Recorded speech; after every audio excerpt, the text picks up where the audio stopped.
नमस्कार सबको। मैं डॉक्टर स्वागता गुप्ता, एसोसिएट प्रोफेसर एवं IQAC coordinator, government Holkar science college से हूँ।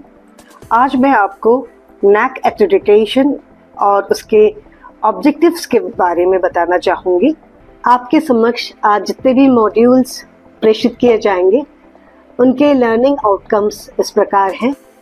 सबसे पहला है कि जो कोर्स कंटेंट आप डिज़ाइन करेंगे वो अप टू डेट होना चाहिए, मल्टीडिसिप्लिनरी होना चाहिए, लर्नर सेंट्रिक होना चाहिए और राष्ट्रीय एवं अंतर्राष्ट्रीय एजुकेशन स्टैंडर्ड्स के तहत ही होना चाहिए ताकि आपके विद्यार्थी की ग्लोबल कॉम्पिटेंसी बनी रहे। दूसरा जो लर्निंग ऑब्जेक्टिव है वो है कि किस तरीके से हम स्टूडेंट सेंट्रिक, इनोवेटिव और आउटकम बेस्ड लर्निंग को प्रमोट कर सके अपने संस्थान में। तीसरा अधिगम है कि हम अपने अधिक से अधिक विद्यार्थियों को किस प्रकार रिसर्च ओरिएंटेड और कम्युनिटी बेस्ड लर्निंग की ओर उन्हें प्रमोट कर सके, इसे हमें ध्यान रखना है। चौथा लर्निंग आउटकम है कि हमें अपने संस्थान के क्वालिटी इनिशिएटिव्स के लिए किस तरह से ICT बेस्ड मोड्स का यूसेज और एक्सपेरिएंशियल लर्निंग टेक्निक्स को यूज करना है। पांचवा लर्निंग ऑब्जेक्टिव है कि हम एम्प्लॉयबिलिटी के लिए या विद्यार्थी के हायर एजुकेशन प्रोस्पेक्ट्स के लिए या उसके करियर ग्रोथ के लिए किस तरीके से हम उनके स्किल्स को एनहांस कर सकें, किस तरीके से हम अपने कोर्सेज को हम बना सकें और उन्हें हम प्रैक्टिकल ट्रेनिंग दे सके।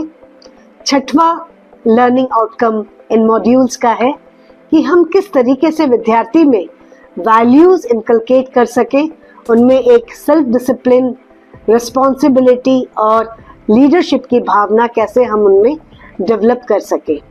और सबसे आखिरी लर्निंग आउटकम है कि हम उनमें किस तरीके से इंटीग्रिटी, सस्टेनेबिलिटी और इंक्लूसिविटी इम्बाइब करवा सके, जिससे कि वो एक बेहतर नागरिक बनकर तैयार हो। पाठ्यक्रम की संरचना। मॉड्यूल 1, NAAC का परिचय। इस मॉड्यूल में हम जानेंगे कि NAAC क्या है, इसका उद्देश्य क्या है और उच्च शिक्षा में इसकी भूमिका क्यों महत्वपूर्ण है। मॉड्यूल 2, मूल्यांकन और प्रत्यायन प्रक्रिया। इस मॉड्यूल में हम समझेंगे कि उच्च शिक्षा संस्थानों का मूल्यांकन किन मानकों पर किया जाता है और प्रत्यायन की प्रक्रिया में कौन कौन से चरण शामिल होते हैं।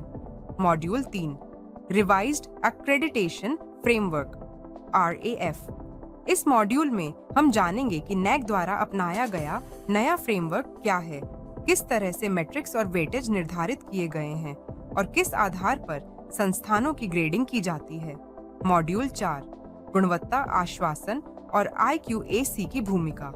इस मॉड्यूल में हम समझेंगे कि आंतरिक गुणवत्ता आश्वासन प्रणाली IQAC कैसे कार्य करती है, इसकी रणनीति क्या है और इसकी संरचना कैसी होनी चाहिए।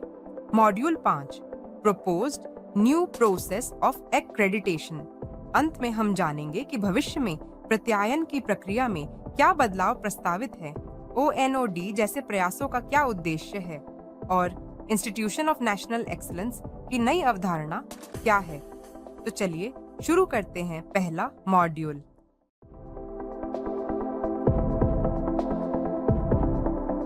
NAAC जो है वो है NAAC assessment and accreditation council, राष्ट्रीय मूल्यांकन एवं प्रत्यायन परिषद।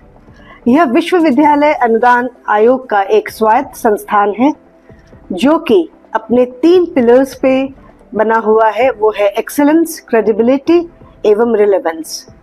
अगर आप इसके हिस्टोरिकल बिगनिंग को देखें तो 1986 में एक नेशनल एजुकेशन पॉलिसी आई जिसने कि क्वालिटी ऑफ एजुकेशन में जो डिटेरियोरेशन हो रहा है उन इश्यूज को एड्रेस करने के लिए बनाया गया था। उसके बाद आया 1992 का प्रोग्राम ऑफ एक्शन। यहाँ पर उन स्ट्रेटेजिक प्लान्स की बात की गई और उन पॉलिसीज की बात की गई जो कि एक इंडिपेंडेंट नेशनल एक्रेडिटेशन बॉडी के रूप में एस्टैब्लिशमेंट की बात यहाँ पर कही गई और इसी के तारतम्य में 1994 में नैक का एस्टैब्लिशमेंट हुआ और उसके हेडक्वार्टर्स बंगलुरु में रखे गए थे। उनका जो बेसिक जो स्ट्रक्चर था वो ये था कि किस तरीके से हम स्टैंडर्ड्स ऑफ क्वालिटी को कंफर्म करें और उनको हम किस तरीके से परफॉर्मेंस बेंचमार्क की ओर ले जाएं, जैसे एजुकेशन के सारे प्रोसेसेस और उसके आउटकम्स, करिकुलम का कवरेज, लर्निंग रिसोर्सेस कैसे होने चाहिए, हमारा इंफ्रास्ट्रक्चर कैसा होना चाहिए, हम स्टूडेंट्स को किस तरीके की सर्विसेज प्रोवाइड कर पा रहे हैं, हमारा ऑर्गेनाइजेशन का स्ट्रक्चर कैसा है, हमारा गवर्नेंस कितना बेहतर है, हमारी फाइनेंशियल वेलबीइंग कितनी है और हमारी टीचिंग लर्निंग प्रोसेसेस किस तरीके से हम उसे और बेहतर बना सकते हैं और इसे बनाने के लिए हम अपने फैकल्टीज को किस तरीके से हम उनकी कैपेसिटेंस बिल्डिंग कर पा रहे हैं, उनमें इम्प्रोवाइज कर पा रहे हैं। यदि आप नैक के विजन स्टेटमेंट को देखते हैं तो आप उसमें पाएंगे कि उसका जो विजन स्टेटमेंट है, to make quality the defining element of higher education in India through a combination of self and external quality evaluation, promotion and sustenance initiative. That means यहाँ पर जो क्वालिटी है उस पर ही सिर्फ बात की जाती है कि हम एक उच्च शिक्षण संस्थान को किस तरीके से हम आंतरिक एवं बाह्य क्वालिटी हम उसकी मॉनिटरिंग कर सके, हम उसको इवैल्यूएट कर सके और उसे आगे हम प्रमोट भी कर सके और उसे एक कंटिन्यूटी के साथ हम उसे आगे बढ़ा सके। अगर हम नैक के मिशन स्टेटमेंट्स को देखते हैं तो इनके जो मिशन स्टेटमेंट्स हैं उसमें सबसे पहला है to arrange for periodic assessment and accreditation. That means सारे हायर एजुकेशंस को पीरियोडिकली, चाहे वो 3 साल के अंतराल में हो या 5 साल के अंतराल में हो, पीरियोडिक असेसमेंट करवाना पड़ेगा और असेसमेंट के साथ साथ ही उनका एक्रेडिटेशन या मूल्यांकन भी किया जाना है। इसके साथ ही जो सेकंड मिशन स्टेटमेंट है वो है to stimulate the academic environment for promotion of quality of teaching, learning and research in HEIs, अर्थात एक बेहतर एकेडमिक वातावरण का बनाना जिससे कि क्वालिटी ऑफ टीचिंग, लर्निंग और रिसर्च ये एक बेहतरीन मुकाम को हासिल करे और उत्तरोत्तर इसकी वृद्धि हो। थर्ड मिशन स्टेटमेंट है to encourage self evaluation, accountability, autonomy and innovations in higher education, अर्थात आप कैसे स्वयं का मूल्यांकन कर सकते हैं, आप जो भी कार्य कर रहे हैं उसके प्रति आप कितने अकाउंटेबल हो, आप ऑटोनमस या स्वायत्ता की ओर किस तरीके से आगे बढ़ रहे हैं और नवाचार किस प्रकार से आप कर रहे हैं। तो ये है हमारा third mission statement. Fourth mission statement है to undertake quality related research studies, consultancy and training programs. अगर आपको अकादमिक गुणवत्ता बढ़ाना है तो आपको क्वालिटी ओरिएंटेड रिसर्च वर्क करना है, कंसल्टेंसी भी करनी है और विद्यार्थियों के लिए, टीचर्स के लिए और दूसरे स्टाफ्स के लिए आपको ट्रेनिंग प्रोग्राम्स भी ऑर्गेनाइज करने हैं जिससे एक सतत गुणवत्ता में वृद्धि हो। इसके अलावा to collaborate with other stakeholders of higher education for quality evaluation, promotion and sustenance. आपके महाविद्यालय के जो दूसरे स्टेक होल्डर्स हैं उनके साथ कोलैबोरेट करके, अर्थात अगर पेरेंट्स हैं, अगर एलुमनाई हैं या आपके एलुमनाई अगर किसी इंडस्ट्री से रिलेटेड हैं, तो आप किस तरीके से उनके साथ एक साथ काम करके इस इवैल्यूएशन, प्रमोशन और सस्टेनेंस के प्रोसेस को आप आगे बढ़ाते हैं। नैक की 5 कोर वैल्यूज हैं। ये कोर वैल्यूज कौन सी हैं बहुत अच्छे से समझ लें। चाहे कोई भी इंस्टीट्यूशन है उन्हें अपने सारे कार्य इन 5 कोर वैल्यूज के अंतर्गत ही करता है, जिसमें कि पहला है कंट्रीब्यूशन टू नेशनल डेवलपमेंट, अर्थात राष्ट्रीयता को हम बढ़ावा दें और हमारे सारे जो कार्य हैं, हमारे उच्च शिक्षण संस्थान के वो नेशनल डेवलपमेंट की ओर इंगित करें। दूसरा, fostering global competencies among students, अर्थात विद्यार्थियों को न सिर्फ हमें लोकल लेवल पे कॉम्पिटेंट बनाना है, बल्कि उन्हें नेशनल एवं ग्लोबल लेवल पे भी कॉम्पिटेंट बनाना है। आज हम कहते हैं कि दुनिया छोटी हो गई है, एक देश में क्या हो रहा है बहुत जल्दी वो उसकी खबर दूसरे देश में पहुंच जाती है, लेकिन हम किस तरीके से अपने बच्चों को ग्लोबली कॉम्पिटिटिव बना रहे हैं, इस पर हमारा ध्यान होना चाहिए।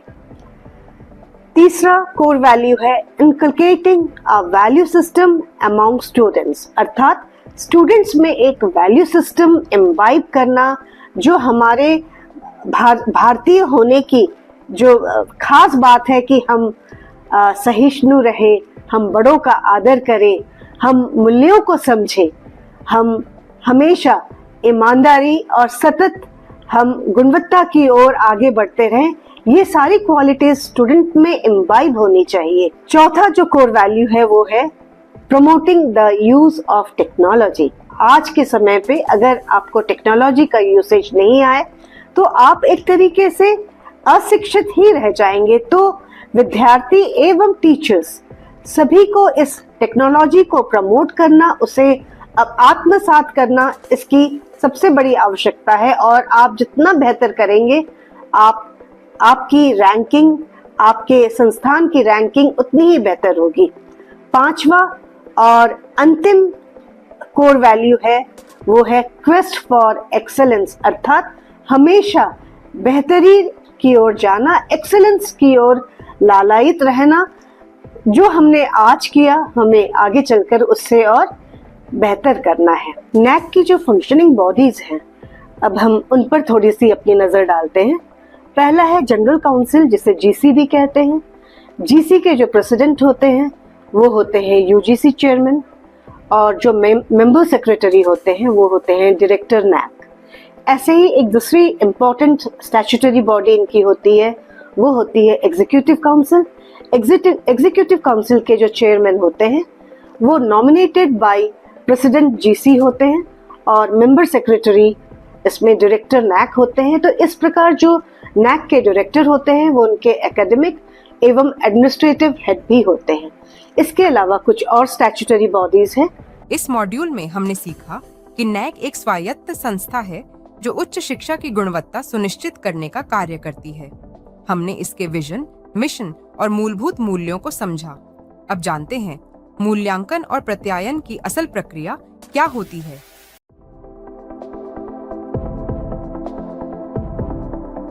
अब हम चलते हैं मॉड्यूल 2 की ओर, जहां पर हम आपको बताएंगे कि ये असेसमेंट एंड एक्रेडिटेशन किस प्रकार से होते हैं, इसके पैरामीटर्स क्या हैं।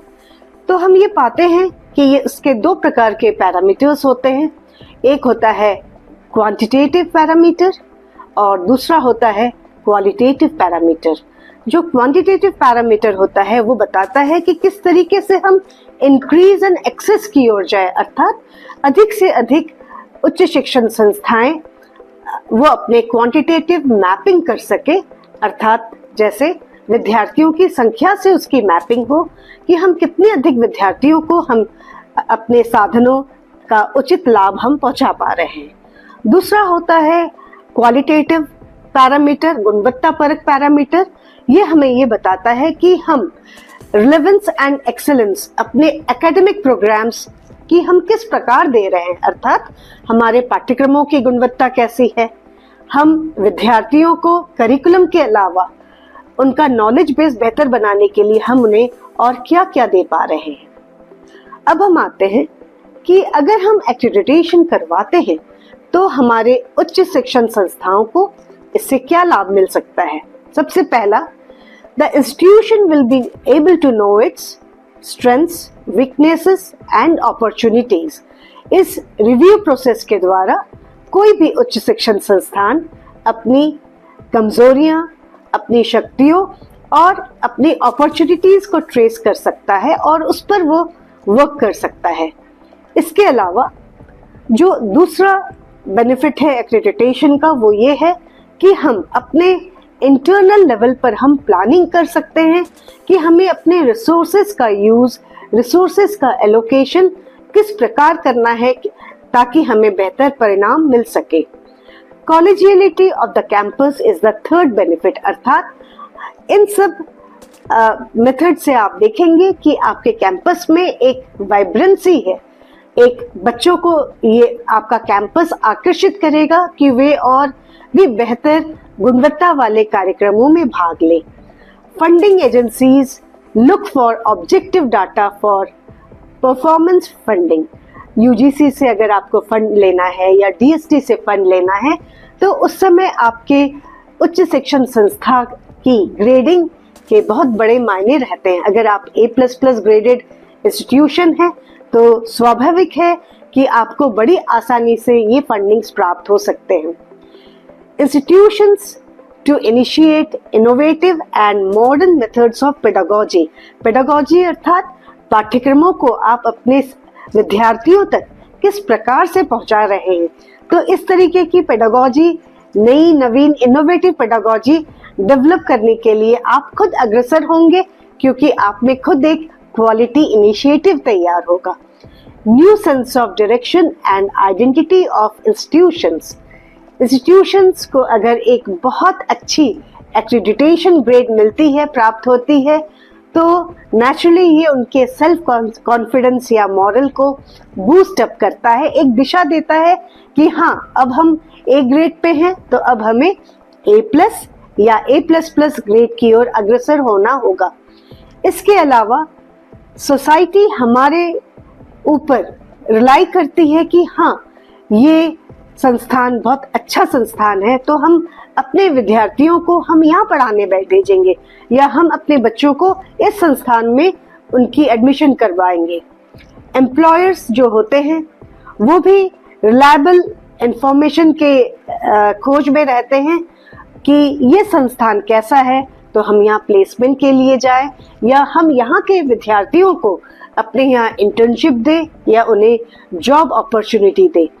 इसके अलावा जब संस्थान बहुत बेहतर परफॉर्म करते हैं, जिसका एक रिलेवेंट या एक रिलेटिव वैल्यू समाज के सामने रहता है, दूसरे संस्थानों के सामने रहता है, तो एक इंट्रा एवं इंटर इंस्टीट्यूशनल इंटरैक्शंस भी पाया जाता है, जो कि कोलैबोरेशंस और मेमोरेंडम ऑफ अंडरस्टैंडिंग के द्वारा किया जाता है। तो इसमें 2 या 3 संस्थान मिलकर कोलैबोरेट करके और बेहतर रिजल्ट्स दे पाते हैं। अब सवाल ये उठता है कि NAAC एक्रेडिटेशन के लिए कौन सी संस्थानें एलिजिबल हैं, कौन इस प्रोसेस के लिए जा सकती हैं। तो इसमें सबसे पहले नंबर पे आते हैं सारी यूनिवर्सिटीज, चाहे वो सेंट्रल यूनिवर्सिटी हो, चाहे वो स्टेट यूनिवर्सिटी हो, प्राइवेट यूनिवर्सिटी हो या फिर डीम्ड टू बी यूनिवर्सिटी हो। दूसरे नंबर पे आते हैं नेशनल इम्पोर्टेंस के सारे संस्थान, एवं तीसरे नंबर पर आते हैं सारे ऑटोनोमस कॉलेजेस, कंस्टिट्यूएंट कॉलेजेस और एफिलिएटेड कॉलेजेस। इसमें खास ध्यान ये रखना है कि वो सारे उच्च शिक्षण संस्थान जो कि कम से कम 6 साल से वो एग्जिस्टेंस में है और कम से कम 2 बैच स्टूडेंट्स के वहाँ से ग्रेजुएशन कर चुके हैं, ऐसे सारे संस्थान NAAC असेसमेंट एवं एक्रेडिटेशन प्रोसेस के लिए अग्रसर हो सकते हैं। अब हम आगे बढ़ते हैं कि NAAC असेसमेंट एवं एक्रेडिटेशन के प्रोसेस के लिए कौन कौन सी कड़ियां हैं, कौन कौन से स्टेजेस हैं। तो इसमें जो सबसे पहला स्टेज है वो होता है कि HEI को रजिस्ट्रेशन करवाना होता है NAAC के पोर्टल पर, और ये ऑनलाइन होता है। उनका एक पोर्टल है, एक डैशबोर्ड है, उस डैशबोर्ड पे जाकर आप अपने संस्थान की जितनी भी बेसिक जानकारी है, अर्थात किस प्रकार का इंस्टीट्यूशन है, किस प्रकार के स्टूडेंट्स वहाँ आते हैं, स्ट्रेंथ क्या है, एरिया क्या है, प्रोग्राम्स कौन कौन से रन करते हैं, तो इस तरीके से एक रजिस्ट्रेशन करना होता है। और उसके बाद नेक्स्ट स्टेप होता है इंफॉर्मेशन फॉर क्वालिटी असेसमेंट, जिसको हम IIQA कहते हैं। जब हम IIQA फिल कर रहे होते हैं तो IIQA फिल करने के लिए उनके पोर्टल पर ही हमें जो रजिस्ट्रेशन के दौरान हमें जो एक यूनिक आईडी मिला है, उस यूनिक आईडी के थ्रू हमें रजिस्ट्रेशन करना होता है और IIQA में वो सारी जानकारियां भरनी होती हैं जो कि उन्होंने मांगा है। और IIQA सबमिशन के बाद हो सकता है आपके पास क्वेरी आए और हो सकता है आपके पास क्वेरी नहीं भी आए। यदि क्वेरी आती है तो वो उसका एक टाइम लिमिट है, उस टाइम लिमिट के अंदर आपको उन क्वेरीज को रिजॉल्व करना होता है। एक बार आपकी IIQA अप्रूव हो गई तो उसके बाद आपको SSR अर्थात अपनी सेल्फ स्टडी रिपोर्ट आपको प्रेषित करनी होती है। ये सेल्फ स्टडी रिपोर्ट जो होती है इसे 45 डेज के अंदर आपको अपलोड करना होता है और यदि किसी कारण से आप 45 डेज में अपलोड नहीं कर पाते हैं तो आपके पास एक चांस होता है कि आप रिक्वेस्ट करें फॉर मोर टाइम, तो आपको 15 डेज का टाइम वो देते हैं जनरली, लेकिन हमारी कोशिश ये होनी चाहिए कि हम 45 डेज में ही अपनी SSR अपलोड कर लें। SSR जैसे ही हम अपलोड करते हैं तो हमारा काउंटडाउन चालू हो जाता है।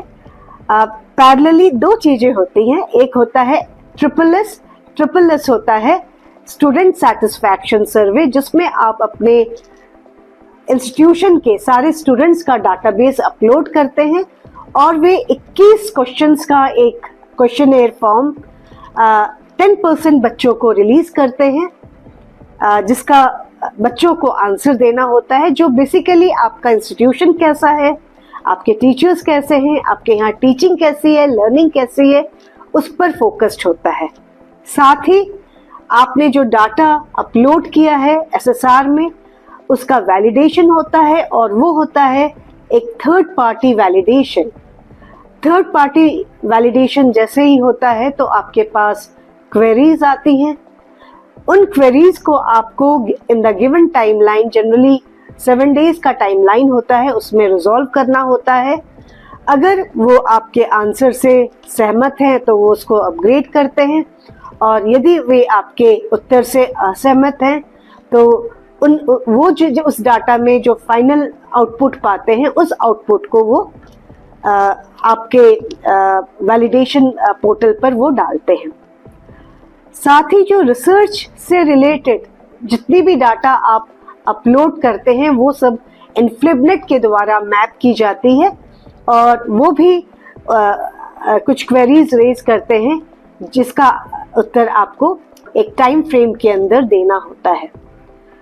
जैसे ही 10% स्टूडेंट्स का SSS क्लियर हो जाता है तो फिर SSS आप क्वालिफाई कर चुके होते हैं और जैसे ही DVV का वैलिडेशन प्रोसेस कंप्लीट हो जाता है तो आप प्री क्वालिफायर आप क्रॉस कर चुके होते हैं। यदि आप प्री क्वालिफायर क्रॉस नहीं कर पाते हैं, इसमें मिनिमम 25% का स्कोर आपका होना चाहिए, तो यदि आप उसे क्वालिफाई नहीं कर पाते हैं तो you have to go back, आपको वापस जाकर इस प्रक्रिया को दोहरानी पड़ती है और इसके लिए फिर से आपको इसकी फीस भी भरनी पड़ती है। जब आप IIQA भरते हैं उस समय एक फीस होती है और SSR के साथ भी फीस होती है जो कि समय समय पर चेंज होती रहती है और NAAC के पोर्टल पर आप इसे देख सकते हैं। जैसे ही आपका प्री क्वालिफायर आ जाता है तो आपके पास एक पत्र आता है NAAC के तरफ से कि अब आप पीयर टीम विजिट की तैयारी कीजिए। पीयर टीम विजिट एक 3 मेंबर या 5 मेंबर्ड पीयर टीम होते हैं। कॉलेजेस के लिए हमेशा 3 मेंबर्ड होते हैं और यूनिवर्सिटीज के लिए ये 5 डेज होते हैं। 2 दिन का पीयर टीम विजिट होता है जिसमें ये आपके क्वांटिटेटिव पैरामीटर्स को चेक करने आते हैं, क्वालिटेटिव पैरामीटर्स को चेक करने आते हैं। जो क्वांटिटेटिव पैरामीटर्स हैं वो थर्ड पार्टी वैलिडेशन के द्वारा वैलिडेट किया जा चुका होता है, लेकिन यदि NAAC चाहे तो वो अपनी टीम के द्वारा क्वांटिटेटिव पैरामीटर्स को भी वेरीफाई करवा सकते हैं। पीयर टीम विजिट के दौरान जो टीम आती है जिसका पता 4 या 5 दिन पहले ही पता चलता है, क्योंकि नैक को भी अपनी ट्रांसपेरेंट मैकेनिज्म बनाकर रखनी पड़ती है, वो आते हैं और सारे डाटा को वेरीफाई करते हैं और अपनी रिपोर्ट नैक को अपलोड करते हैं। और ये रिपोर्ट उनके विजिट के सेकेंड डे ही अपलोड की जाती है और उसके 7 दिन या 15 दिन या 1 महीना जब भी ईसी बॉडी की बैठक होती है तो आपकी ग्रेडिंग आपको बताई जाती है कि आप किस ग्रेड के साथ आपका इंस्टीट्यूशन नैक में अव्वल आया है। नैक की जो ग्रेडिंग सिस्टम अभी है वो इस प्रकार है। ये CGPA अर्थात क्यूमुलेटिव ग्रेड पॉइंट एवरेज के आधार पर है। इसमें अगर हम देखें तो यदि 1.5 CGPA से कम है तो आप एक डिग्रेडेड संस्थान कहलाए जाते हैं और ये नॉन एक्रेडिटेड संस्थान होता है। यदि आपका एक्रेडिटेशन वैल्यू 1.51 से 2 के बीच में है तो आपका ग्रेड होता है C। 2.01 से 2.5 के बीच में है तो आपका ग्रेड होता है B। 2.51 से 2.75 के बीच में है तो आपका ग्रेड होता है B+। यदि 2.76 से 3 के बीच में है तो आपका ग्रेड होता है B++। यदि 3.01 से 3.25 के बीच में है तो आपके संस्थान को मिलता है A ग्रेड। यदि 3.26 से 3.50 के बीच में है तो आपके संस्थान को मिलता है A+ ग्रेड। और यदि 3.51 से 4 के बीच में आपका CGPA आता है तो ये उच्चतम ग्रेडिंग है जो आपकी संस्थान हासिल कर सकती है और वो है A++ ग्रेड। इस मॉड्यूल में हमने सीखा कि नैक किन पैरामीटर्स पर संस्थानों का मूल्यांकन करता है और प्रत्यायन किन चरणों में पूरा होता है। हमने ग्रेडिंग सिस्टम और एलिजिबिलिटी के मानदंडों को भी जाना। आइए अब समझते हैं इसके नवीनतम फ्रेमवर्क यानी RAF को।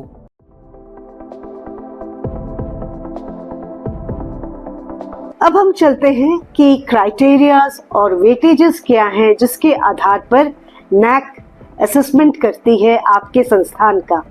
तो 7 क्राइटेरिया हैं हमारे पास और इन 7 क्राइटेरियाज में 34 की इंडिकेटर्स हैं और इन 34 की इंडिकेटर्स के अंतर्गत क्वांटिटेटिव एवं क्वालिटेटिव मैट्रिसेस हैं जिनका हमें प्रश्नोत्तरी के अंतर्गत हमें उत्तर देना पड़ता है। इसमें हम चलते हैं क्राइटेरिया वाइज। यहाँ पर मैं आपको बता दूं कि 7 क्राइटेरिया के अंतर्गत ये पूरा मूल्यांकन होता है। तो हम सबसे पहले इन 7 क्राइटेरिया के नाम जान लें और फिर हम उन क्राइटेरियाज में के सब क्राइटेरियाज क्या हैं हम उनको देखेंगे। तो जो सबसे पहला क्राइटेरिया होता है वो होता है करिकुलर एस्पेक्ट्स का। Curricular aspects university, autonomous institution और एफिलिएटेड कॉलेजेस के लिए अलग अलग मापदंड है। क्यों? क्योंकि यूनिवर्सिटी अपना सिलेबस खुद बनाती है, खुद डिजाइन कर पाती है। ऑटोनोमस इंस्टीट्यूशंस को पार्शियल ऑटोनॉमी है और एफिलिएटेड इंस्टीट्यूशंस अपना कोर्स कंटेंट डिजाइन नहीं कर पाती है, लेकिन वो उसे अप्लाई कर सकती है। उसको किस तरीके से प्रैक्टिकली स्टूडेंट के सामने लेकर आना है उसे वो डिजाइन कर सकती है। नेक्स्ट जो क्राइटेरियन है वो है teaching, learning and evaluation. Teaching, learning, evaluation का जो क्राइटेरिया है ये यूनिवर्सिटी के लिए इसमें बहुत कम वेटेज है, दैट इज ओनली 200। जो ऑटोनोमस इंस्टीट्यूशंस हैं उनके लिए है 300 और जो एफिलिएटेड कॉलेजेस हैं उनके लिए है 350। वो इसलिए कि टीचिंग, लर्निंग एंड इवैल्यूएशन का जो पार्ट है वो एफिलिएटेड कॉलेजेस का बहुत बड़ा एक इम्पॉर्टेंट हिस्सा है, जहाँ पर वो उन्हें विद्यार्थियों को किस तरीके से पढ़ाना है उस पर वो बहुत सारे इनोवेशंस कर सकते हैं। तीसरा जो क्राइटेरिया है वो है रिसर्च, इनोवेशंस एंड एक्सटेंशंस। इसमें यूनिवर्सिटी को हाईएस्ट वेटेज दिया गया है, वो है 250। उसके बाद ऑटोनोमस इंस्टीट्यूशंस आते हैं जिनको वेटेज दिया गया है 150 एंड एफिलिएटेड कॉलेजेस को दिया गया है 120। उसका रीजन ये है कि यूनिवर्सिटीज में रिसर्च एक्टिविटी सबसे ज्यादा होती हैं, जबकि एफिलिएटेड इंस्टीट्यूशंस में इसकी अपॉर्चुनिटी या ऑप्शन कम रहता है। फोर्थ क्राइटेरिया है infrastructure and learning resources. Infrastructure and learning resources में यूनिवर्सिटी, ऑटोनोमस एवं एफिलिएटेड कॉलेजेस को सेम वेटेज दिया गया है 100 का। यहाँ पर आपको ये दिखाना होता है कि आपने कितने बेहतरीन तरीके से अपने इंफ्रास्ट्रक्चर को एक रेगुलर पैरामीट्रिक उसमें एनहांसमेंट किया है और आपने अपने लर्निंग रिसोर्सेस को किस तरीके से बेहतर बनाया है। फिफ्थ जो क्राइटेरिया है वो है स्टूडेंट सपोर्ट एंड प्रोग्रेशन। किसी भी महाविद्यालय की पहचान उनके विद्यार्थियों से होती है, तो विद्यार्थियों ने अलग कॉम्पिटिशन्स में किस तरीके से बेहतर अपने आप को या इंस्टीट्यूशन को प्रोजेक्ट किया है, उनके रिजल्ट्स किस तरीके से बेहतर हुए हैं, किस तरीके से वे बेहतर प्लेसमेंट की ओर अग्रसर हुए हैं या हायर एजुकेशन की ओर जा रहे हैं, तो किस तरीके से उनका बेहतर प्रोग्रेशन हुआ है। स्टूडेंट सपोर्ट एंड प्रोग्रेशन में एफिलिएटेड कॉलेजेस को कंपैरेटिवली अधिक वेटेज दिया गया है। सिक्स क्राइटेरिया है गवर्नेंस, लीडरशिप एंड मैनेजमेंट। कोई भी संस्थान में जब तक गुड गवर्नेंस ना हो, एक बहुत अच्छी लीडरशिप और मैनेजमेंट सपोर्ट नहीं हो, तो वो बेहतर कर नहीं सकता है। और universities, autonomous colleges and affiliated colleges तीनों को इसमें सेम वेटेज दिया गया है 100 का। लास्ट और सेवेंथ जो क्राइटेरिया है वो है institutional values and best practices. आप आपके संस्थान में वैल्यूज को किस तरीके से इनकलकेट करते हो और आपके संस्थान की बेस्ट प्रैक्टिसेस क्या हैं जो कि आपको दूसरे संस्थानों से बेहतर बनाती हैं, अलग बनाती हैं। लास्ट क्राइटेरिया इस पर फोकस रहता है। अब हम अगर मैट्रिक्स और की इंडिकेटर्स को देखें कि वो किस तरीके से डिवाइडेड है, तो आप यूनिवर्सिटीज के लिए देखिएगा, सातों क्राइटेरिया के अंतर्गत 34 की इंडिकेटर्स हैं, 36 क्वालिटेटिव मैट्रिक्स हैं और 79 क्वांटिटेटिव मैट्रिक्स है, अर्थात टोटल 115 मैट्रिक्स हैं। वहीं ऑटोनोमस कॉलेजेस के लिए सातों क्राइटेरिया के अंतर्गत 34 की इंडिकेटर्स हैं, 35 क्वालिटेटिव मैट्रिक्स हैं और 72 क्वांटिटेटिव मैट्रिक्स हैं। वहीं एफिलिएटेड कॉलेजेस में भी और कॉन्स्टिट्यूएंट कॉलेजेस में भी यूजी और पीजी लेवल को भी सेग्रीगेट किया गया है। यूजी लेवल में सातों क्राइटेरिया के अंतर्गत 31 की इंडिकेटर्स हैं, 35 क्वालिटेटिव मैट्रिक्स हैं और 58 क्वांटिटेटिव मैट्रिक्स हैं। पीजी कैटेगरी के कॉलेजेस में 7 क्राइटेरियाज के अंतर्गत 32 क्वालिटेटिव मैट्रिक्स है, 36 क्वांटिटेटिव मैट्रिक्स है, टोटल 96 मैट्रिक्स हैं। तो आप देखेंगे कि नैक ने भी सतत इनोवेशंस के तहत हायर एजुकेशन इंस्टीट्यूट्स को सेग्रीगेट किया है उनके स्ट्रेंथ्स एंड वीकनेसेस के आधार पर, जिससे कि ऐसा ना हो कि कोई भी यूनिवर्सिटी या कोई भी कॉलेज को ये दिक्कत आए कि अरे हमारे यहाँ तो सिलेबस डिज़ाइन होता ही नहीं है, तो हमें इसमें हमें कैसे नंबर मिलेगा, या हमारे यहाँ रिसर्च कम होता है, उनके यहाँ रिसर्च फैसिलिटीज अधिक हैं, तो हम किस तरीके से इस बैरियर को पार करेंगे। अब चलते हैं हम डिस्ट्रीब्यूशन ऑफ वेटेजेस अक्रॉस की इंडिकेटर्स। अब हम एक एक की इंडिकेटर्स को हम देखेंगे। सबसे पहले क्राइटेरिया है वो है करिकुलर एस्पेक्ट का। तो इसमें जो की इंडिकेटर्स है, इसमें 4 की इंडिकेटर्स हैं। जो पहला की इंडिकेटर है वो है यूनिवर्सिटीज के लिए है सिर्फ, वो है करिकुलम डिजाइन एंड डेवलपमेंट, जिसमें उसे 50 का वेटेज है एंड ऑटोनोमस कॉलेजेस को भी 50 का वेटेज है। ये एफिलिएटेड या कॉन्स्टिट्यूएंट इंस्टीट्यूशंस के लिए लागू नहीं है। इसके बाद हम चलते हैं करिकुलर प्लानिंग एंड इम्प्लीमेंटेशन के लिए। प्लानिंग एंड इम्प्लीमेंटेशन के लिए यूनिवर्सिटीज और ऑटोनमस कॉलेजेस के लिए ये एप्लीकेबल नहीं है, लेकिन ये एप्लीकेबल है एफिलिएटेड एंड कॉन्स्टिट्यूएंट्स कॉलेजेस के लिए, जहां पर इसे 20 का वेटेज दिया गया है। नेक्स्ट जो है की इंडिकेटर वो है एकेडमिक फ्लेक्सिबिलिटी, अर्थात आपके इंस्टीट्यूशन में एकेडमिक फ्लेक्सिबिलिटी कितनी दी गई है।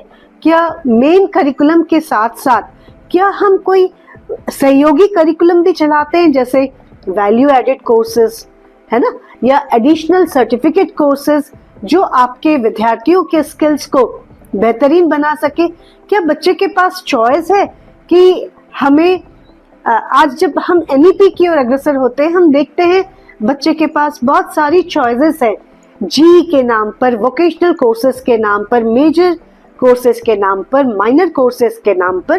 तो क्या हम वो फ्लेक्सिबिलिटी अपने विद्यार्थियों को दे रहे हैं? नेक्स्ट की इंडिकेटर है करिकुलम एनरिचमेंट। करिकुलम एनरिचमेंट में हम क्या करिकुलम को रेगुलरली एनरिच कर रहे हैं? क्या हम आज के जॉब के रिक्वायरमेंट के आधार पर या एम्प्लॉयबिलिटी स्किल डेवलपमेंट के आधार पर क्या हम अपने करिकुलम को क्या हम एनरिच कर रहे हैं? क्या हम विद्यार्थियों को एडिशनल दे रहे हैं? साथ ही इसमें जो सबसे इम्पोर्टेंट पार्ट है वो है एक स्ट्रॉन्ग फीडबैक सिस्टम का होना।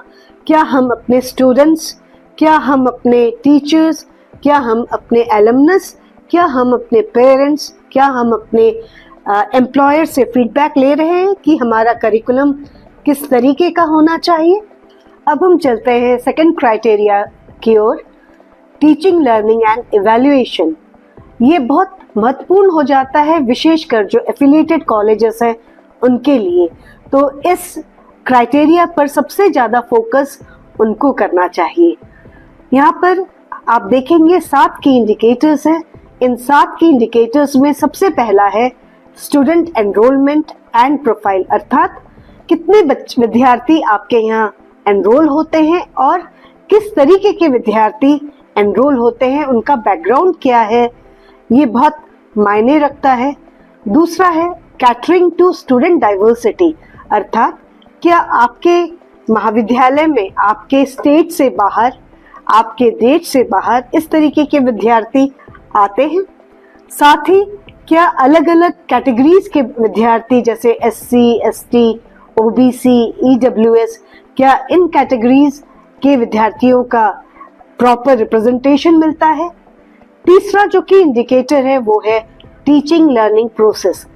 टीचिंग लर्निंग प्रोसेस किस प्रकार का है आपके महाविद्यालय में, इस पर ये बहुत ज़्यादा ध्यान दिया जाता है कि टीचिंग लर्निंग क्या ये वन वे है, क्या ये टीचर सेंट्रिक है, क्या ये स्टूडेंट सेंट्रिक है।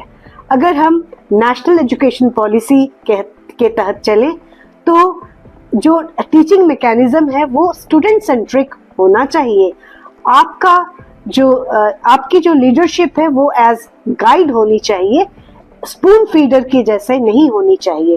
तो किस तरीके से आप नए पेडागोजीज के माध्यम से, नए नए टेक्निक्स के माध्यम से अधिक स्टूडेंट्स को एक साथ करके आप उनमें एक लीडरशिप क्वालिटी, एक कॉन्फिडेंस बिल्डिंग आप ले आ पाते हैं, वो आपकी वैशिष्टता होती है, वो आपकी विशेषता होती है। उसके बाद नेक्स्ट की इंडिकेटर में आ जाते हैं, वो है टीचर प्रोफाइल एंड क्वालिटी, अर्थात अगर विद्यार्थियों को अगर आपको अच्छी टीचिंग देनी है तो आपको खुद भी धीरे धीरे अपनी गुणवत्ता में वृद्धि करनी होगी। तो क्या टीचर्स अपना क्वालिटी एनहांसमेंट करते हैं? क्या वे FDPs में पार्टिसिपेट करते हैं? क्या वे अपने आप को IT एनेबल्ड बनाते हैं? और साथ ही क्या वो अपने विद्यार्थियों को भी इस हेतु ट्रेन करते हैं? तो आपके टीचर की प्रोफाइल कैसी है और उनका क्वालिटी एनहांसमेंट वो अपना किस तरीके से करते हैं, ये है एक बहुत महत्वपूर्ण की इंडिकेटर। नेक्स्ट की इंडिकेटर है वो है इवैल्यूएशन प्रोसेस एंड रिफॉर्म्स। ये यूनिवर्सिटी और ऑटोनोमस इंस्टीट्यूशंस के लिए बहुत ज़्यादा इम्पोर्टेंट हो जाता है, क्योंकि जो एफिलिएटेड कॉलेजेस हैं वो यूनिवर्सिटी के ऊपर डिपेंड करती है। यूनिवर्सिटी जिस तरीके से उन्हें गाइड करती है वैसे ही वो आगे बढ़ सकते हैं। लेकिन जो लोकल टेस्ट उनके यहाँ होता है, जिसे हम CCE कहते हैं, क्यूमुलेटिव एंड कंटिन्यूअस इवैल्यूएशन, क्या उसके तहत वो कुछ नवाचार करते हैं जिससे विद्यार्थी और बेहतर तरीके से अपना इवैल्यूएशन करवा सके। यूनिवर्सिटीज और ऑटोनोमस जो बॉडीज होती हैं, ऑटोनोमस इंस्टीट्यूशंस होती हैं, क्या वो रेगुलरली अपने इवैल्यूएशन प्रोसेस को बेहतर बनाने के लिए कुछ नवाचार करती है? क्या उसमें वो अपनी गुणवत्ता में वृद्धि करती है? इसीलिए ये भी बहुत इम्पोर्टेंट की इंडिकेटर हो जाता है। 6th जो की इंडिकेटर है वो है student performance and learning outcomes. हम विद्यार्थियों को कितने अच्छे से पढ़ा रहे हैं या किस तरीके से हम उनका पर्सनालिटी डेवलपमेंट में का हिस्सा बन रहे हैं, ये किस तरीके से उजागर होता है? ये उजागर होता है विद्यार्थियों के परिणामों से, कि वो चाहे एकेडमिक फील्ड हो या वास्तविक जीवन का फील्ड हो, या फिर जब वो नौकरी के लिए जाते हैं, एम्प्लॉयबिलिटी के लिए जाते हैं, तो किस तरीके से उनका प्लेसमेंट होता है, कितने बेहतरीन संस्थानों में उनका चयन होता है, ये सब रिफ्लेक्ट होता है इसकी इंडिकेटर में। तो यदि हमने कहा कि हमारी यहाँ की टीचिंग लर्निंग प्रोसेस बहुत बेहतरीन है, तो वो रिफ्लेक्ट होनी चाहिए स्टूडेंट परफॉर्मेंसेस और लर्निंग आउटकम्स में। अर्थात हम जो पढ़ा रहे हैं वो हमारे लर्निंग आउटकम्स के साथ मैप होना चाहिए, तभी हम इस गुणवत्ता वाले बैरियर को हम पार कर पाएंगे। 7वां और बहुत ही महत्वपूर्ण की इंडिकेटर है स्टूडेंट सेटिस्फैक्शन सर्वे, अर्थात आपके विद्यार्थी आपसे कितने संतुष्ट हैं। तो इसके लिए जैसा कि मैंने आपको पहले ही बताया था कि NAAC के द्वारा विद्यार्थियों को मेल किया जाता है और उस मेल में एक क्वेश्चनेयर दिया जाता है जिसमें 21 क्वेश्चंस होते हैं। उसमें से 20 क्वेश्चन MCQ बेस्ड होते हैं और एक क्वेश्चन होता है सब्जेक्टिव। वो सब्जेक्टिव इसलिए होता है जिसमें विद्यार्थियों से सजेशंस मांगे जाते हैं, और ये 21 question curriculum enhancement, quality of teaching और लर्निंग के ऊपर निर्भर करता है। तो ये थे आपके टीचिंग लर्निंग एंड इवैल्यूएशन का क्राइटेरिया। तीसरा क्राइटेरिया है रिसर्च से related, research innovations and extension. यहाँ पर रिसर्च के लिए थोड़ी सी राहत एफिलिएटेड कॉलेजेस को दी गई है, लेकिन यूनिवर्सिटीज और ऑटोनोमस कॉलेजेस को कोई राहत नहीं है। ये आशा किया जाता है कि यूनिवर्सिटीज और ऑटोनोमस कॉलेजेस बेहतरीन रिसर्च वर्क कर रहे हैं और बेहतरीन रिसर्च वर्क उनके आउटपुट अर्थात रिसर्च पब्लिकेशन, पेटेंट्स, इन सब से वो रिफ्लेक्ट होना चाहिए। तो सबसे पहला इसमें जो 7 की इंडिकेटर्स हैं, उसमें जो सबसे पहला की इंडिकेटर है वो है promotion of research and facilities, अर्थात आपने आपके महाविद्यालय में या इंस्टीट्यूशन में किस प्रकार का रिसर्च का एनवायरनमेंट बनाया है। क्या आप प्रमोट करते हैं? क्या आप आपकी फैकल्टीज स्टूडेंट्स को वो सारी फैसिलिटीज मुहैया कराते हैं जिससे कि एक बहुत अच्छा रिसर्च इकोसिस्टम तैयार हो सके। दूसरा है resource mobilisation for research. Research के लिए रिसोर्सेज जरूरत होते हैं, तो उन रिसोर्सेज को आपकी संस्थान किस प्रकार से मोबिलाइज करती है। क्या वो जो गवर्नमेंट की जो स्कीम्स हैं, जो जहाँ से अलग अलग तरीके की स्कीम्स एंड अवार्ड्स के तहत फाइनेंशियल हेल्प मिलता है, क्या वहाँ से हम रिसोर्सेस लेकर आते हैं। क्या आपका संस्थान आपके टीचर्स और स्टूडेंट्स को सीड मनी देते हैं ताकि विद्यार्थी बेहतर तरीके से प्रेरित हो सके रिसर्च की ओर। क्या आपने इनोवेशन इकोसिस्टम बनाया है, क्या इनोवेटिव वर्क हो सके स्टूडेंट्स और रिसर्च उस ओर मोटिवेट हो सके, क्या आपने ऐसा कोई सेल बनाया है, क्या ऐसा कोई इकोसिस्टम आपने बनाया है? चौथा की इंडिकेटर है रिसर्च पब्लिकेशंस एंड अवार्ड्स। यहाँ पर भी यूनिवर्सिटीज़ को सबसे ज़्यादा वेटेज दिया गया है ऑटोनमस कॉलेजेस और एफिलिएटेड कॉलेजेस के कंपैरिजन में। आपने यदि बेहतरीन रिसर्च किया है तो वो शोकेस होना चाहिए आपके क्वालिटी पब्लिकेशंस में। आपके पब्लिकेशंस IF इम्पैक्ट फैक्टर जो कि थॉमसन रॉयटर्स के द्वारा दिया जाता है उस क्वालिटी का होना चाहिए। अगर आप रिसर्च वर्क करते हैं तो आपको इसका ध्यान रखना होगा कि आपके संस्थान के सभी प्राध्यापक या रिसर्च स्कॉलर्स क्वालिटी पब्लिकेशन ही करवाएं, क्योंकि ये वेरीफाई होता है इन्फ्लिबनेट के द्वारा, और जब तक क्वालिटी वर्क नहीं होगा तो इन्फ्लिबनेट के द्वारा उसका वेरिफिकेशन नहीं हो पाएगा। और इसका विशेष ध्यान रखना है कि जब आप क्वालिटी पब्लिकेशन करवा रहे हैं तो आपके नीचे जो आप आपके संस्थान का नाम लिख रहे हैं तो उसमें आपका संस्थान का सही नाम रिफ्लेक्ट होना चाहिए, अदरवाइज आपको उसका बेनिफिट नहीं मिल पाएगा। 3.5 नेक्स्ट जो की इंडिकेटर है वो है कंसल्टेंसी।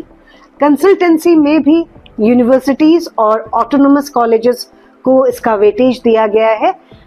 एफिलिएटेड कॉलेजेस को कंसल्टेंसी की ओर अग्रसर नहीं होना है, उनके लिए बहुत कठिन होता है।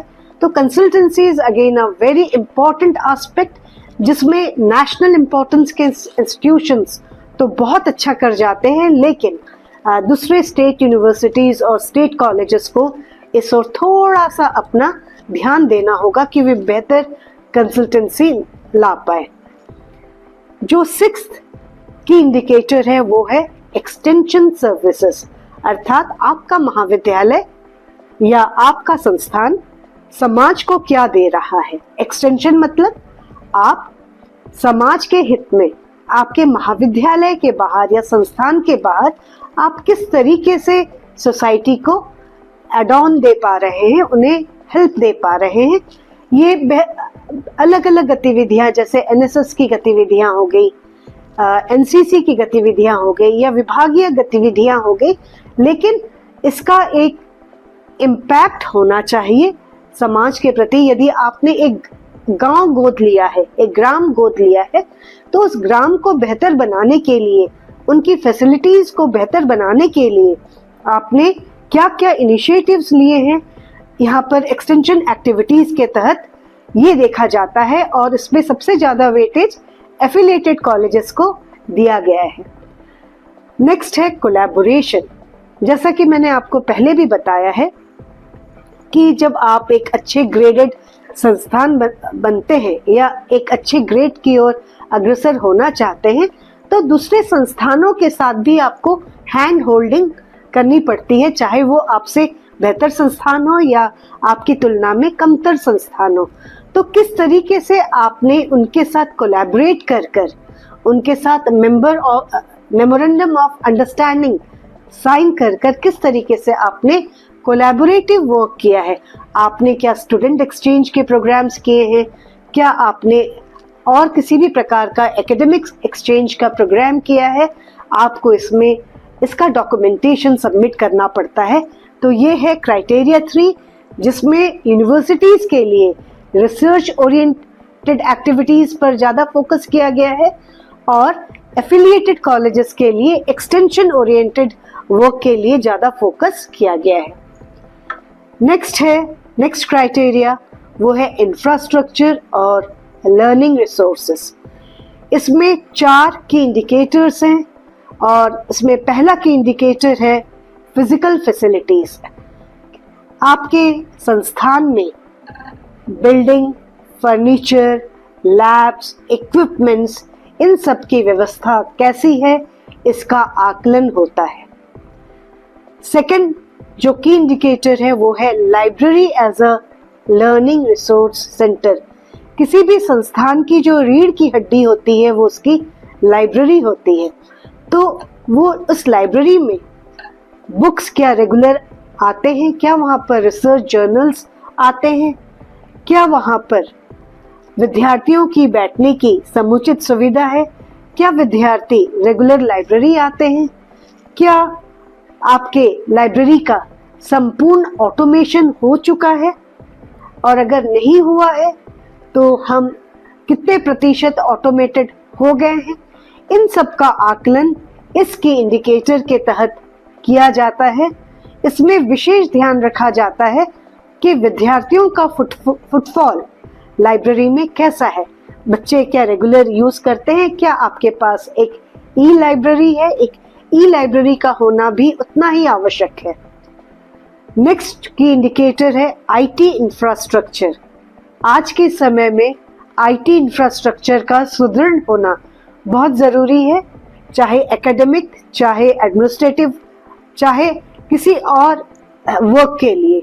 तो आपका आईटी इंफ्रास्ट्रक्चर कैसा है? क्या आपके संस्थान में कंप्यूटर्स की संख्या इतनी है कि सारे स्टूडेंट्स उसका एक्सेस पा सके? क्या आपका कैंपस वाईफाई एनेबल्ड है? क्या समस्त विद्यार्थी उस वाईफाई का उपयोग कर सकते हैं? क्या आपके पास ट्रैकर है कि विद्यार्थी गलत सोर्सेस का यूज ना कर सके? तो उस आईटी इंफ्रास्ट्रक्चर के बारे में भी आपको पूरी जानकारी देनी होती है। लास्ट की इंडिकेटर है वो है मेंटेनेंस ऑफ कैंपस इंफ्रास्ट्रक्चर, अर्थात आपके पास कैंपस में इंफ्रास्ट्रक्चर तो बहुत अच्छा है, लेकिन क्या आप उसका रख रखाव रेगुलर करते हैं?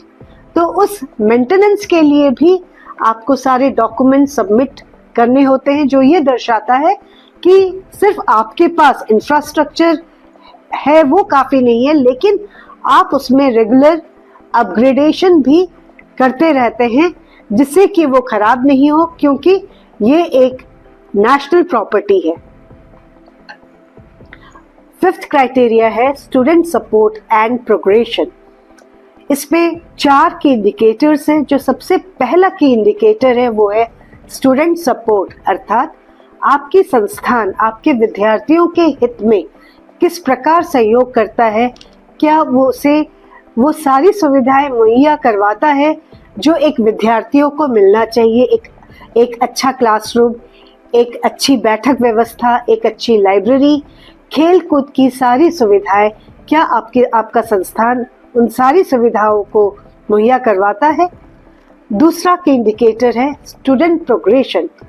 यदि आपने विद्यार्थियों को सारी सुविधाएं दी हैं तो क्या आपके विद्यार्थी उन सुविधाओं का प्रयोग करते हुए क्या उनका बहुत अच्छा एम्प्लॉयबिलिटी स्टेटस है, या आपके विद्यार्थी आपके संस्थान से निकलकर उच्च शिक्षा के लिए और बेहतरीन महाविद्यालयों या विश्वविद्यालयों में जा रहे हैं। तो ये एक बहुत बड़ा मापदंड होता है आपके इंस्टीट्यूशन को एसेस करने का।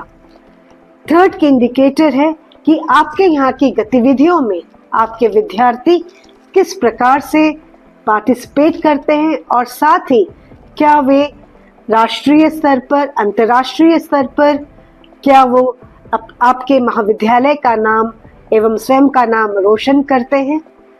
चौथा की इंडिकेटर है एलुमनाई एंगेजमेंट, अर्थात आपके यहाँ से जो छात्र पढ़ के निकल चुके हैं, जिन्हें हम पूर्व छात्र कहते हैं, भूतपूर्व छात्र कहते हैं, क्या वे विद्यार्थी आपसे जुड़े हुए हैं, और अगर जुड़े हुए हैं तो क्या वो आपके महाविद्यालय में कुछ अपनी सहयोगिता कर रहे हैं, क्या सहभागिता कर रहे हैं। क्या आपने ऐसे सारे विद्यार्थियों को, भूतपूर्व छात्रों को एक छत के नीचे लाकर उन्हें अपने महाविद्यालय के संबंध में, अपनी आवश्यकताओं के संबंध में, अपने आगे की संभावनाओं के संबंध में क्या आपने उनको कहा है। क्या आपने एलुमनाई से कुछ हेल्प लिया है। क्या आपने आपके यहाँ विशेष एलुमनाइज को बुलाया है कि वे यहाँ के छात्रों को प्रोत्साहित करें कि वो कैसे अपने जीवन में बेहतर से बेहतर पायदानों को छू सके। नेक्स्ट क्राइटेरिया है गवर्नेंस, लीडरशिप एंड मैनेजमेंट। इस क्राइटेरिया में 6 की इंडिकेटर्स हैं। इन 6 इंडिकेटर्स में सबसे पहला है इंस्टीट्यूशनल विजन एंड लीडरशिप। ये बहुत इम्पॉर्टेंट है, इसलिए इम्पॉर्टेंट है कि यदि इंस्टीट्यूशन का विजन अच्छा है तो वो अपने सारे काम जो है उस विजन के इर्द गिर्द ही करना है, जिससे कि वो उस विजन को अचीव कर सके।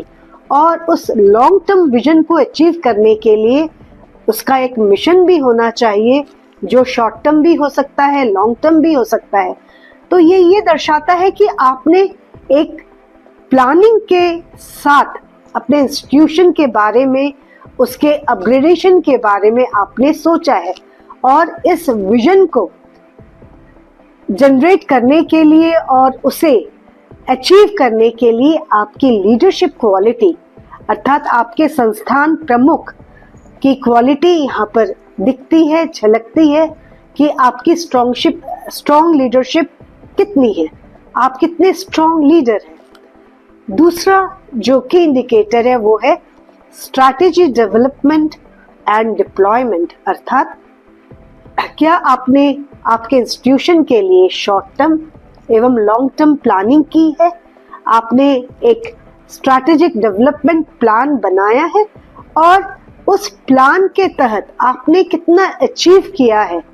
अगर कहीं आप कोई ड्रॉबैक फेस कर रहे हैं तो आपने उस बैरियर को कैसे पार किया, यहाँ पर ये सारी बातों का ध्यान रखा जाता है और सारा डॉक्यूमेंटेशन इससे रिलेटेड होता है। थर्ड की इंडिकेटर है वो है फैकल्टी एम्पावरमेंट स्ट्रेटेजी। कोई भी संस्थान अपने विद्यार्थियों एवं उनके फैकल्टीज के द्वारा ही जाना जाता है, तो उन फैकल्टीज के कैपेसिटेंस बिल्डिंग के लिए आपने क्या क्या मेजर्स लिए हैं, क्या उनके स्किल डेवलपमेंट के लिए क्या आपने FDPs करवाई है या कोई दूसरे स्किल डेवलपमेंट प्रोजेक्ट करवाया है, क्या आप किसी भी प्रकार के इनोवेशन के लिए क्या आप आपके फैकल्टीज को मोटिवेट करते हैं कि वे बेहतरीन रिसर्च पेपर्स लिखें या फिर बेहतरीन पेटेंट्स लेकर आएं, तो इसके लिए क्या आप उनको विशेष सुविधा देते हैं।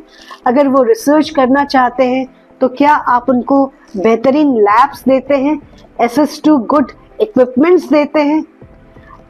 अन्य किसी प्रकार का फाइनेंशियल हेल्प जैसे कि सीड मनी क्या आप उनको प्रोवाइड करते हैं।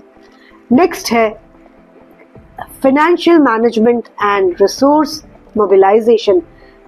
किसी भी संस्था का फाइनेंस मैनेजमेंट बहुत इम्पोर्टेंट होता है, उसका financial income and financial outcome या एक्सपेंडिचर बहुत मायने रखता है कि आपके संस्थान के इनकम में से आपने विद्यार्थी हित में आपने कितना खर्च किया, यहाँ पर ये देखा जाता है। और रिसोर्स मोबिलाइजेशन ट्रांसपेरेंट तरीके से, प्लान तरीके से हो, इस बात का ध्यान रखा जाता है। 6.5 again a very very important की इंडिकेटर, वो है इंटरनल क्वालिटी एश्योरेंस सिस्टम, अर्थात आपकी संस्थान अपनी आंतरिक गुणवत्ता को किस तरीके से बरकरार रखती है, किस तरीके से एग्जीक्यूट करती है। एक तरीके से ये उस संस्थान का एक ब्रेन होता है और उस ब्रेन के आधार पर ही महाविद्यालय के सारे क्वालिटी इनिशिएटिव्स किए जाते हैं।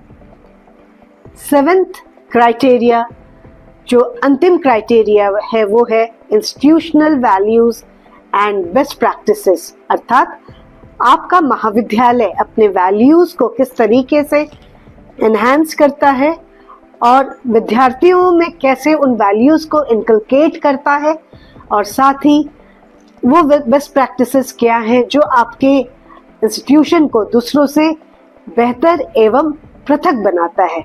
तो इसमें 3 की इंडिकेटर हैं। पहला की इंडिकेटर है institutional values and social responsibilities, अर्थात क्या आपके यहाँ महिलाओं के प्रति सम्मान दर्शाया जाता है, क्या आपके यहाँ ग्रीन एनर्जी पर फोकस किया जाता है, क्या आपके यहाँ नेशनल और इंटरनेशनल इम्पोर्टेंस के दिवस सेलिब्रेट किए जाते हैं, क्या आप अपनी सोशल और नेशनल रिस्पॉन्सिबिलिटीज़ को फुलफिल करते हैं। करते हैं तो कैसे करते हैं, इसकी जानकारी, इसकी डॉक्यूमेंटेशन आपको यहाँ प्रोवाइड करनी होती है।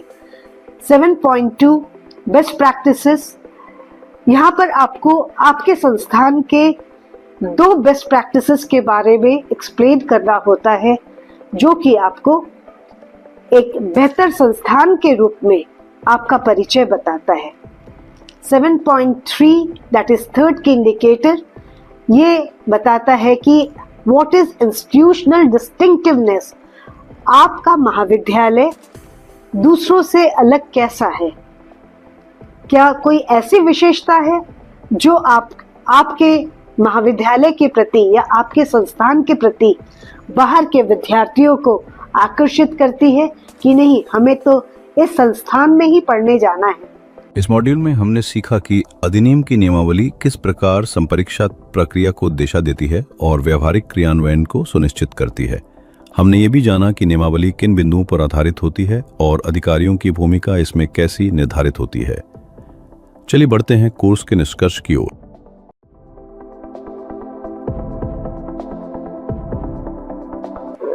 अब हम आगे बढ़ते हैं आगे पड़ाव की ओर, जो कि हमारा नेक्स्ट मॉड्यूल है।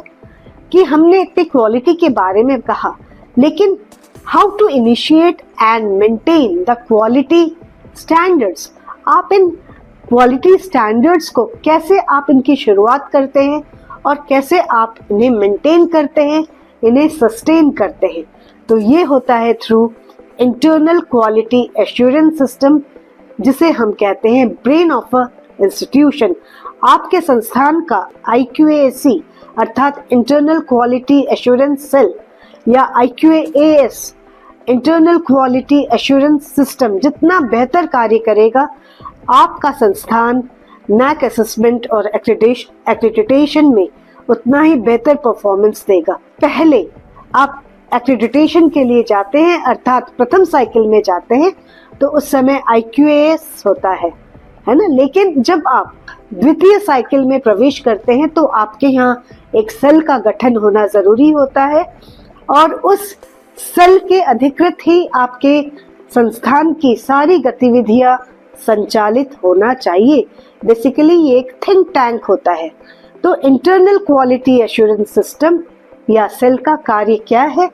सबसे पहला है कि realisation of goals of quality enhancement and sustenance, अर्थात आपको आपके संस्थान के लिए गोल्स निर्धारित करने पड़ेंगे कि हम इस तरीके से क्वालिटी को एनहांस करेंगे, इंश्योर करेंगे और उसे आगे बढ़ाएंगे। Second, to develop a system of conscious, consistent and catalytic improvement in the overall performance of the institution, अर्थात आपके संस्थान के सिर्फ एक भाग में नहीं बल्कि कण कण में ये दिखनी चाहिए कि सब क्वालिटी की ओर अग्रसर हो रहे हैं, एक सचेतन अवस्था में है कि हमें गुणवत्ता संवर्धन करना ही है। तो ये एक समग्र दायित्व होता है, किसी एक विशेष व्यक्ति का या एक डिपार्टमेंट का दायित्व नहीं होता है, ये एक सामूहिक दायित्व होता है। थर्ड जो इसकी विशेषता होती है वो होती है to channelize all efforts and measures of the institution towards promoting its holistic academic excellence। तो ये holistic अर्थात समग्र academic excellence कैसे आ सकता है? ये तभी आ सकता है जब आप एक प्लानिंग के तहत आप सबका विकास करेंगे, सबका विकास एक साथ, अर्थात विद्यार्थियों का विकास, शिक्षकों का विकास, अशैक्षणिक स्टाफ का विकास कैसे करेंगे आप? ये आप अलग अलग ट्रेनिंग्स के द्वारा, अलग अलग मॉनिटरिंग टेक्निक्स के द्वारा आप इसे चैनलाइज करेंगे। स्ट्रैटेजीज क्या होनी चाहिए IQAC की? IQAC की स्ट्रैटेजीज होनी चाहिए, सबसे पहला, it should be timely, efficient and progressive performance, अर्थात एक समय में बांधकर आपको ये सारी एक्टिविटीज करवानी होगी और एक प्रोग्रेसिव रिपोर्ट होना चाहिए और वो क्वांटिटेटिव होना चाहिए, रिजल्ट ओरिएंटेड होना चाहिए। इसके अलावा आप जो भी गतिविधियां करवाएंगे अपने संस्थान में उनका एक रिलेवेंस होना चाहिए कि आप क्यों करवा रहे हैं। थर्ड जो स्ट्रैटेजी होनी चाहिए, it has to have equitable access to an it should have equitable access and affordable to all, अर्थात इसका सारे विद्यार्थियों के लिए रीच होना चाहिए और सारे विद्यार्थी इसको अफोर्ड कर सके। आपकी एक्टिविटीज इस प्रकार की होनी चाहिए कि सोसाइटी के सभी लोगों को इसका लाभ मिल सके।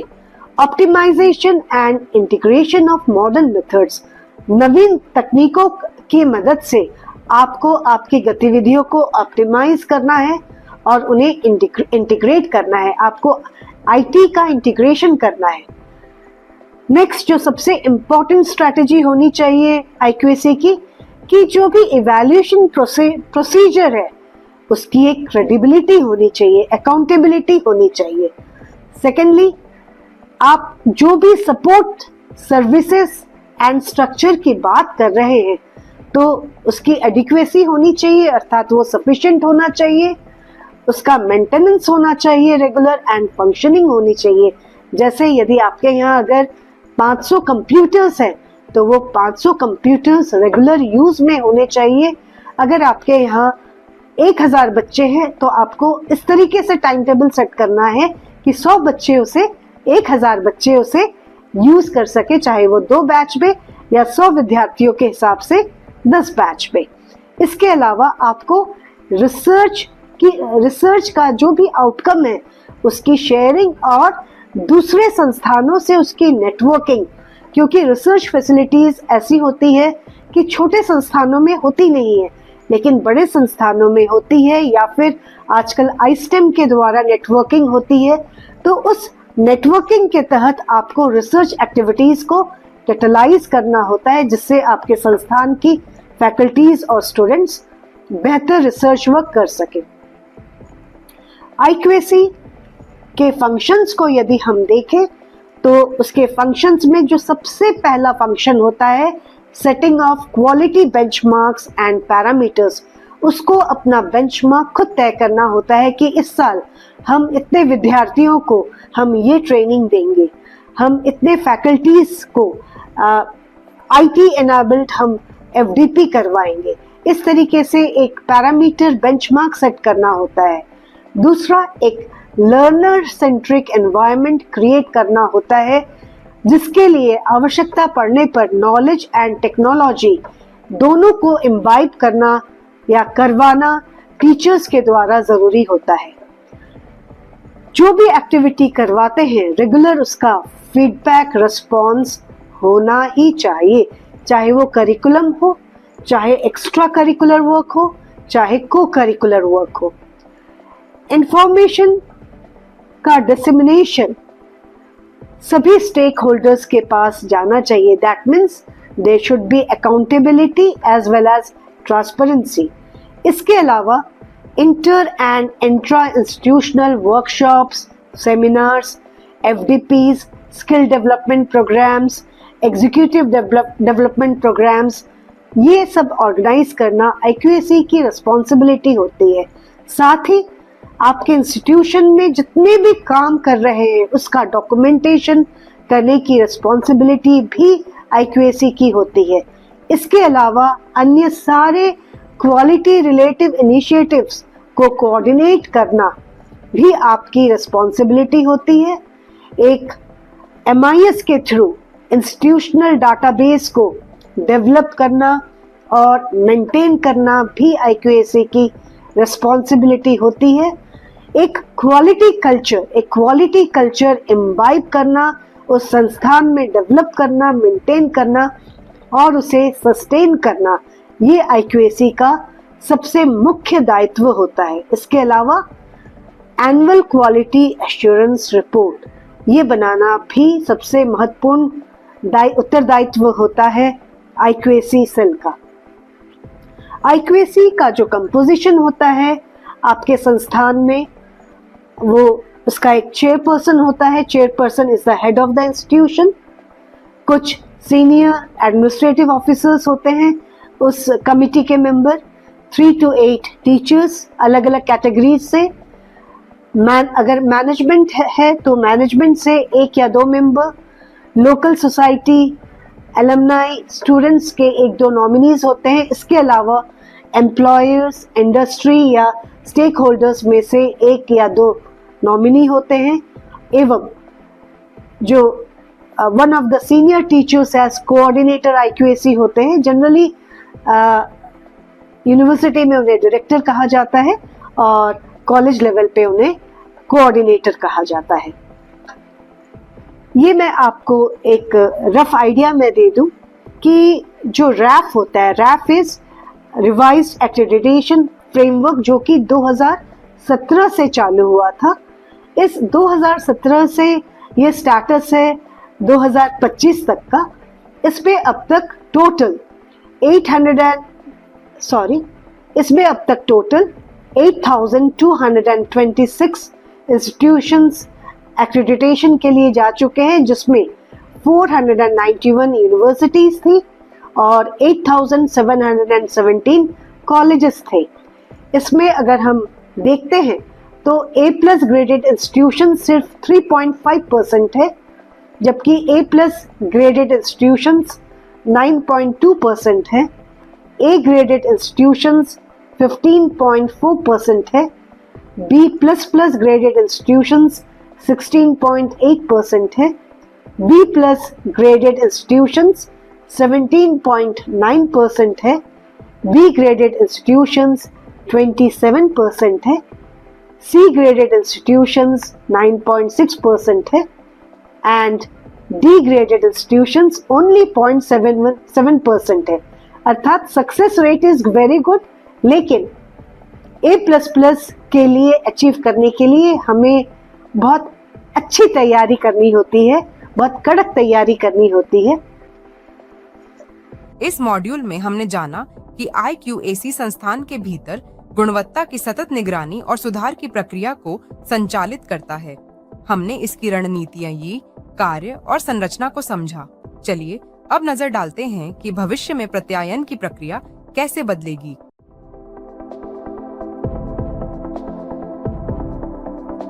अब जो हमारे सामने एक नया एक्रेडिटेशन प्रोसेस आ रहा है, जो कि प्रपोज किया गया है, नेक्स्ट अप्रैल से वो लॉन्च होने वाला है। मैं थोड़ा सा इसके बारे में इस मॉड्यूल में आप लोगों को जानकारी देना चाहूंगी। इस पर अभी भी वर्क चल रहा है, पर हमारे पास जो प्रपोजल आया है, जो प्रपोज्ड फॉर्मेट आया है, वो इस प्रकार है। Doctor K Radhakrishnan, former chairman of ISRO और standing committee of IIT council के लीडरशिप में एक रिफॉर्म कमेटी बनी थी, जिसके अंतर्गत बाइनरी एक्रेडिटेशन के बारे में कहा गया। ये 2022 में ये कमेटी बनी थी और इन्होंने 2023 में अपनी रिपोर्ट प्रस्तुत करी, जिसमें one nation one data ONOD के तहत ट्रांसपेरेंट डाटा रिपोजिटरी की बात कही गई, जिसमें NAAC, NIRF, NBA, AICTE जिनकी असेसमेंट अलग अलग प्रकार से हो रही थी, इन्हें एक प्लेटफॉर्म पे लाने की बात की गई। और इसके तहत जो एक्रेडिटेशन प्रोसेस है, इसे 2 लेवल एक्रेडिटेशन प्रोसेस बनाया गया।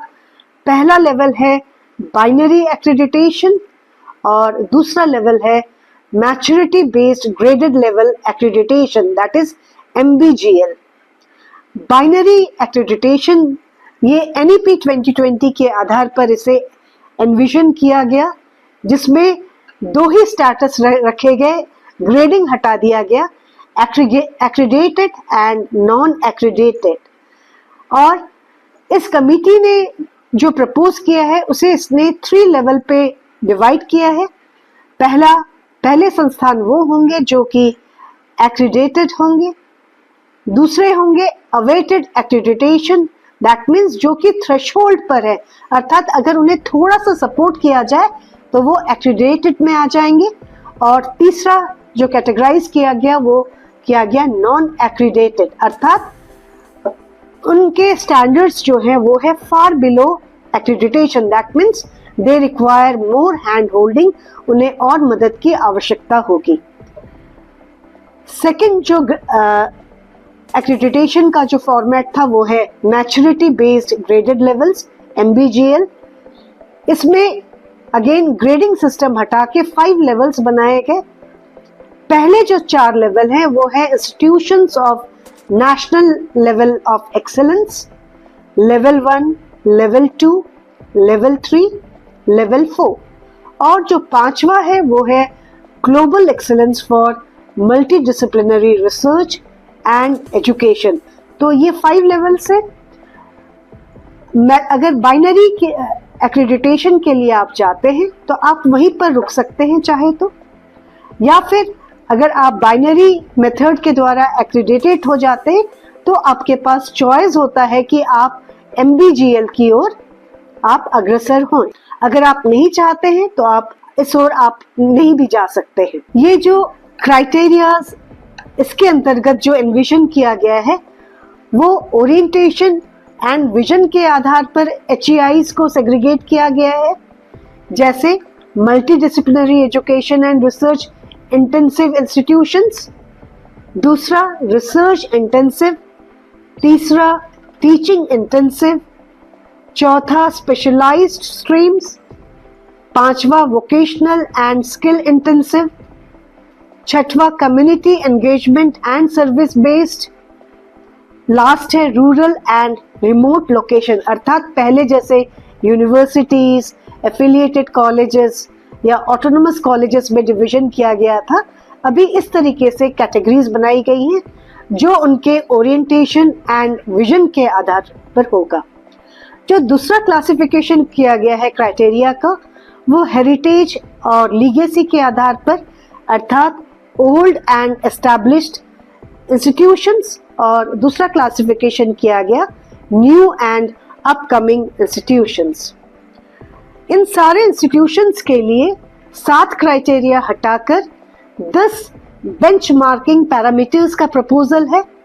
जो पहला पैरामीटर है वो है करिकुलम का पैरामीटर, दूसरा पैरामीटर है फैकल्टी रिसोर्सेज का, तीसरा पैरामीटर है लर्निंग एंड टीचिंग का, चौथा पैरामीटर है रिसर्च एंड इनोवेशन का, पांचवा पैरामीटर है एक्स्ट्रा करिकुलर एंड को करिकुलर एक्टिविटीज का, छठवां पैरामीटर है कम्युनिटी एंगेजमेंट का, सातवां पैरामीटर है ग्रीन इनिशिएटिव्स जो कि आपके संस्थान में लिए गए हों, आठवां है आपके संस्थान का गवर्नेंस एवं एडमिनिस्ट्रेशन, नौवां पैरामीटर है इंफ्रास्ट्रक्चर डेवलपमेंट, और 10वां पैरामीटर है फाइनेंशियल रिसोर्सेज एंड मैनेजमेंट। तो आप ये पाएंगे कि पुराने क्राइटेरियाज को ही इसे नए तरीके से क्लासिफाई किया गया है और इसके डिटेल्स अभी और आने बाकी हैं। एक मेजर चेंज और हुआ है, वो ये हुआ है कि the framework for addressing various parameters have changed. कैसे? जो हमारा पुराना जो प्रोसेस था जो अभी भी चल रहा है, उसमें जो पैरामीटर्स थे it was input based. Input के आधार पर आपने प्रोसेस क्या फॉलो करी, उस प्रोसेस को फॉलो करने पर आपने आउटकम्स के अचीव किए, और उन आउटकम्स को अचीव करने के बाद इम्पैक्ट क्या हुआ। इम्पैक्ट आपका इंस्टीट्यूशनल इम्पैक्ट और सोशल इम्पैक्ट। जो इससे पहले जो हम नैक की जो प्रक्रिया देख रहे थे, RAF जिसे हम कहते हैं, उसमें ये इम्पैक्ट असेसमेंट नहीं था।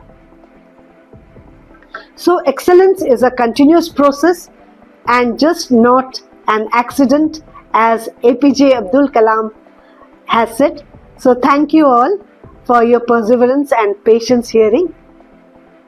इस मॉड्यूल में हमने सीखा कि ONOD बेंचमार्किंग पैरामीटर्स और इंस्टीट्यूट्स ऑफ नेशनल एक्सीलेंस जैसे विचार भविष्य की प्रत्यायन प्रक्रिया को कैसे प्रभावित करेंगे। हमने एक्रेडिटेशन रिफॉर्म्स और नए स्तर आधारित मूल्यांकन ढांचे को समझा।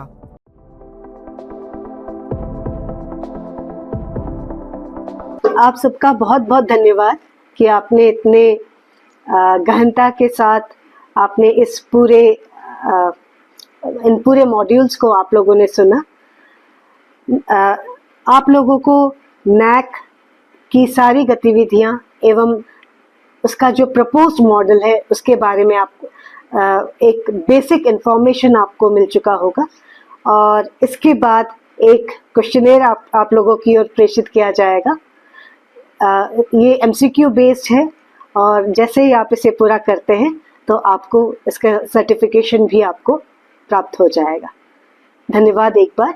सो excellence is a continuous process, it's just not an accident as APJ Abdul Kalam ji has said.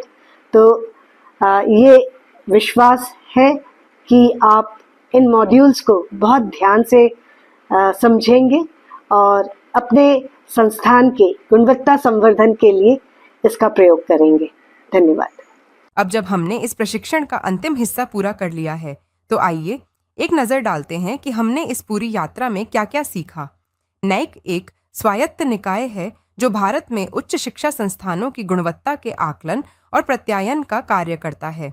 Vision, mission और मूलभूत मूल्यों के माध्यम से यह संस्थान शिक्षा प्रणाली में गुणवत्ता का मार्गदर्शन करता है।